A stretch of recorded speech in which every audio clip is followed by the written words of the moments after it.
Hello guys सबैलाई सन्चै होला म पनि सन्चै छु म चाहिँ धेरै पछि आज लङ टाइम भ्लगमा आइरहेको छु म चाहिँ यो अब उता के अरे अब नाइट क्याम्प हान्न जानु लाग्छौँ हामी अनि मैले माइक ल्याउनै भुलेँ कि अनि नाइट क्याम्प हान्न जानु लाग्छौँ अनि टेन्ट सेन्ट हाल्दैछु ब्यागमा एउटा कपडा सबै तातो कपडा छ अनि यो साइकल भयो साइकलमा आज जानु लाग्छौँ अरू त्यहाँ बसेछन् अब म चाहिँ सर जानुपर्छ होइन सर पारेर हेलो गाइस मामाहरू यहाँ भेटिनु होइन अगाडि गइसक्नु भएको छ अरे अब कहाँ अरे मामा कुट्दै हुन्छ नमस्ते हजुर होइन होइन देखिन्न गाइस अहिले चाहिँ जङ्गलको छेउमा आउनु लागिसक्यौँ हामी अनि दुईजना बाइकमा छन् दुईजना चाहिँ पछाडि छन् अनि म चाहिँ अँध्यारो हुनु पनि लागिसक्यो अनि यस्तै गाइस होइन जङ्गलको छेउमा चाहिँ यस्तो खतरा डर हुन्छ कि सर र पारेर होइन या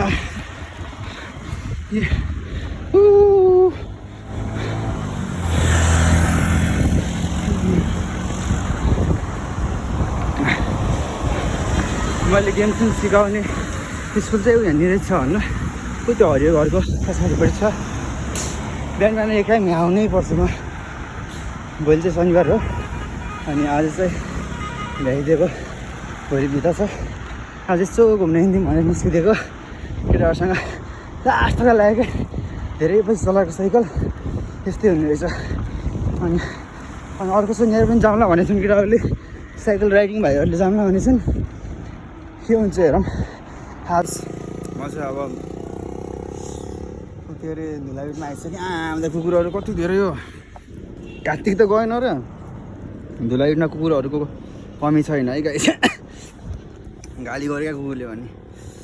अब यति खाएर जानुपर्छ केटाहरू अगाडि गइसकेँ म मात्र पछाडि अब यति हानेर जाम बाहिर जानुपर्छ रेड बुल्स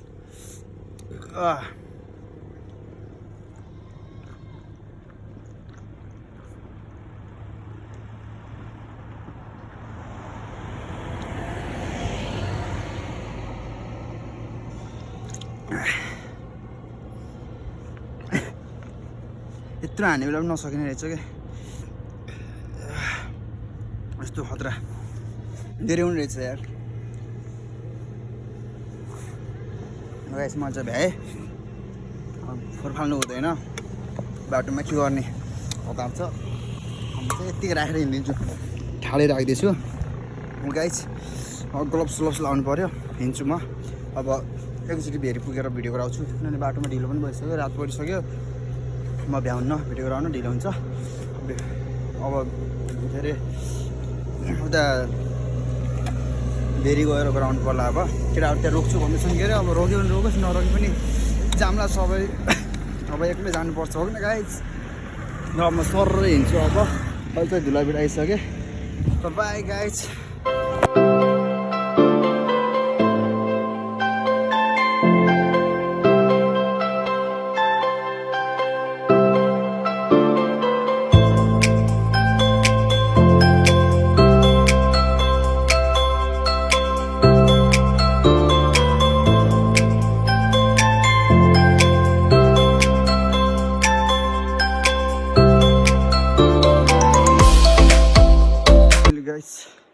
हिजो चाहिँ मोबाइल त्यस्तै भयो होइन स्विच अफ पनि भयो यताउता भयो त्यही भएर भिडियो आधा भयो अब चाहिँ म बिहान पख मोबाइल सोबाइल हल्का बनाएर भिडियो बनाउँदैछु अब म चाहिँ यहाँ गाउँदेखि फर्किँदैछु यो हाम्रो गाउँतिर जाने भेरे पुल भयो होइन यस्तै गरी म बिचमा अब बिस्तारै होइन भ्लग देखाउँदै जान्छु हजुरहरूलाई हेरिदिनु होला राम्रोसँग अनि यो झुलेमा पुलबाट हाल्नु जान्छु मसँग फेरि गोप्रो छैन कि होइन त्यही भएर मोबाइलले नै यो गराउने अनि मोबाइलले गराएर एउटा हातले गराउने एउटा हातले साइकल चलाउने फेरि यहाँदेखि जानु खस्यो भने गयो त भेरि यहाँ पढिखेला पनि त्यति आउँदैन र गाइस अब चाहिँ म पारी गइसकेपछि भिडियो गराउँछु अनि हेरिदिनु होला यस्तै हो गाइस। फाइनल गाइस पारी आइपुग्यो लास्ट गाह्रो भयो एउटा आउने बेला ओह्रालो यहाँ चाहिँ ओह्रालो लास्टै भयो होइन त्यस्तै गाइस अब साइकल यात्रा पनि सानोतिनो छोटो छोटो यात्राहरू हेर्न चाहनुहुन्छ भने मलाई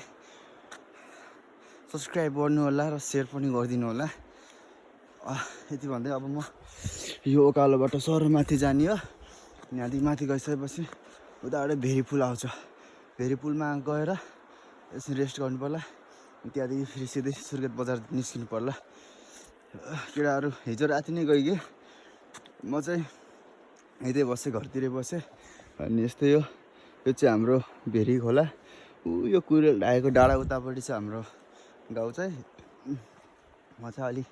टाढा आइसकेँ बिहान खानासाना खाएर निस्केको अलिक थकाइ लागेको ओखा चस्किने रहेछ है खाना खाने बित्तिकै चलाउँदा अनि यस्तो यो पुल पहिला थिएन पुल भएर चाहिँ यस्तो राम्रो बस्छ नि घरसम्म जान सकिन्छ बाटो त छ यो ताराको छेउछेउै बाटो छ ताराको छेउछेउै बाटो छ त्यो बाटो फेरि यताबाट जानु बेला लामो पर्छ फेरि म यताबाट छोटो बाटो जानु लागेको कच्ची छ अप्ठ्यारो छ बाटो त्यही पनि अब सर र पार साइक्लिङ गर्दै जाने हो होइन गाइस ल अब म चाहिँ अब भेरी पुलमा गएर देखिन्छु किनभने हजुरहरूलाई पनि थाहा छ मसँग के छैन मैले चलाउँदाखेरि प्रोग्राम किन सक्दैन त्यही भएर म चाहिँ अब क्यामेरा राख्न चाहन्छु ओके गाइस अब म हजुरहरूलाई पर गएर देखाउँछु भेरी पुलमा अब है फाइनल गाइस म चाहिँ भेरीको पुलसम्म आइसकेँ अनि भेरीको पुलमा आउन पनि लास्ट टाइम लाग्यो यो नेपालगञ्जबाट आउने बाटो हो यो चाहिँ कोलपुर के अरे हाम्रो गाउँतिरबाट आउने बाटो अब यो म जाने बाटो चाहिँ हाम्रो गएर सट्टै यतातिर जान्छ होइन यस्तो गाइस अब थकाइ लाग्ने रहेछ धेरै पछि अब साइकल चलाएँ के गर्ने यस्तै छ अब एकछिन रेस्ट गरेर यहाँ जानुपर्छ अनि भेरी खोला पनि दामी छ के निलो छ है यति गहिरो छ हेर्दा सानो देखिन्छ यति गहिरो छ अनि रमाइलो बुझोस् होइन छोटो यात्रा भए पनि धेरै रमाइलो हुन्छ साइक्लिङ गर्दा शरीरको लागि पनि राम्रो हुन्छ त्यही भएर म यसो गाउँतिर गइदिएको हाम्रो गाउँ चाहिँ यो डाँडाको पारिपट्टिको है अनि यो डाँडाको पारिपट्टि गाउँ छ यताबाट घुमेर आउन टाइम लाग्यो क्या अफ रोड रहेछ टिप्पर सिप्पर हिँड्ने बाटो अनि लास्टै के अरे अप्ठ्यारो के लास्टै अप्ठ्यारो झाँक्ने खत्तम बनाउँथ्यो बाटोले पनि अनि पहिलाको बाटो अलिक ठिक थियो अहिलेको बाटो चाहिँ अलिक ठिक छैन यस्तो गाइस अब म चाहिँ जान्छु सर र पारेर अनि तपाईँहरू हेर्न सक्नुहुन्छ गाइस राखेर अब म सब सामानहरू लगाउँछु टोपी सोपी के हुन्छ गर्ने हो भित्रको स्वेटर चाहिँ खोलेछु अनि अब यहाँदेखि सर र पारेर हिँड्नुपर्छ पहिला टोपी लगाइहालौँ टोपी नलाएपछि फेरि चिसोले खतरा हान्छ कि हेलमेट मगाएको छु हेलमेटलाई फेरि अलिक महँगो हेलमेट राम्रो हेलमेट अलिक टाइम लाग्छ अरे कि आउन न त चिसोले त हान्छ टाउकोमा खतरा पसिनाले एकदम भिजा हुन्छ त्यसमाथि चिसोले हान्नुपर्छ रना पार्छ अनि अब चस्मा लगाएर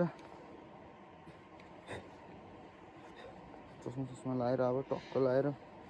जानुपर्छ अब सर र पारेर सुइटर चाहिँ अब बाँध्नु पर्ला काँधमा यस्तै गाइस अर्को शनिबार पनि भाइहरूले जाम्ला भनेछन् जानुपर्छ कता हुन्छ अब गएर साइकल सर्भिसिङ हाल्नुपर्छ लास्टै कोटो भइसक्यो साइकल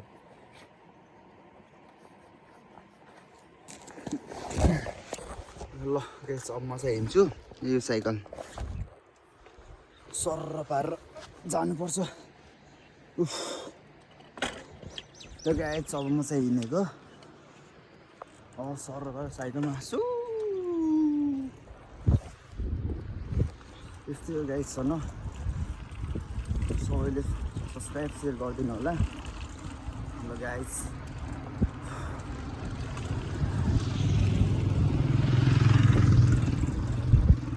बाई गाइस। अब म चाहिँ आधी बाटोमा भन्दा पनि अब धुलाबी पुगेपछि बल्ल क्यामेरा अन गर्छु, किनभने अलिक ओकालो छ बाटो, एउटा हातले चलाउनु अलिक गाह्रो हुन्छ क्या। थकाइ पनि लागिसकेको छ अब त्यही भएर ल बाई बाई भेरी। म चाहिँ अब निस्केको धेरै टाढा आइसकेँ, जङ्गलको बाटोमा अलिक घाउ हुन्छ क्या, साइकलमा गर्छ। ओ माइ गॉड, गाडी जतिको त कहाँ कुद्न सक्दै लाग्यो, सकिँदैन नि। अब त्यस्तै गाइस, अब अहिले भिडाउँछ भने आफूले के गर्ने, खुट्टाले चल्ने साधन आइन्छ, गाह्रो भयो। अब ठ्याक्कै यहाँदेखि जान चाहिँ अब मलाई के नभए पनि आधी घन्टा जति लाग्छ, किनभने उकालो छ त। अनि आउने बेला त सर आइन्छ, 5-10 मिनटमा आइन्छ, जाने बेला उकालो हुन्छ, घाउ हुन्छ गाइस। म राखेँ, ओके गाइस। म चाहिँ अहिले बिचबाटोमा आइसकेँ, अब धेरै छैन, धेरै हिँड्यो गाइस, खुट्टा बाटिसक्यो। अब सुबह कुना आउन 5 मिटर मात्र छ, अनि 5 मिटर 5 किलोमिटर छ, अनि 5 किलोमिटरमा पुगिन्छ अब सायद, टाइमै पुगिन्छ अब, धेरै छैन।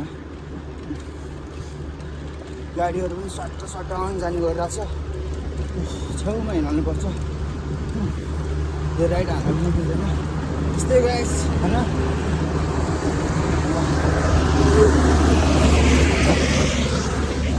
ढुङ्गा ल्याएर काट्छु, ढुङ्गा म बस्छु, घर बन्ने बस्छु खेतमा, अब जनसङ्ख्या बढ्ने भयो अब। फेरि उकालो आयो गाइस, उकालोमा घाउ हुन्छ।